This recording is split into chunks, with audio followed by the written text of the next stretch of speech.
بسم الله الرحمن الرحيم. عن أبي هريرة رضي الله تعالى عنه قال: ما عاب النبي صلى الله عليه وسلم طعاما قط إن اشتهاه أكله وإلا تركه. رواہ البخاری۔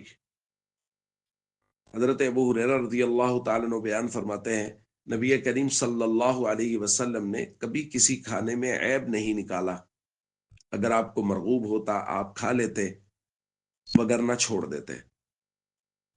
دوستو، کھانے کے آداب بیان کیے جا رہے ہیں، اور ان میں سے ایک ادب یہ ہے کہ کھانے میں عیب نہ نکالا جائے۔ کھانا گھر میں کھایا ہے یا کسی جگہ پہ مہمان گئے ہیں اور وہاں کھانا کھایا ہے تو کھانے میں عیب نکالنا شریعت کی نظر میں پسندیدہ نہیں ہے۔ ہاں، اگر کوئی مرد یا عورت گھر میں منتظم یا منتظمہ ہے کہ اس نے بچیوں کو بتانا ہے کہ کھانا درست بنا ہے یا نہیں، تو اس کے احکام الگ ہیں۔ عام حالات میں کھانے میں عیب نکالنا نبی کریم صلی اللہ علیہ وسلم کے طریقہ کے خلاف ہے۔ ہمارے معاشرے میں اس حوالے سے بہت کوتاہی پائی جاتی ہے۔ شادی بیاہ کے کھانوں میں تو لوگ عیب نکالتے ہی نکالتے ہیں۔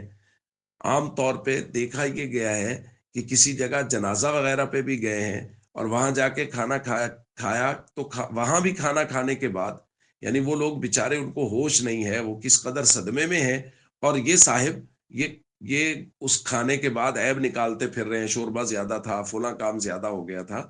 تو یہ بات شریعت کی نظر میں انتہائی ناپسندیدہ ہے۔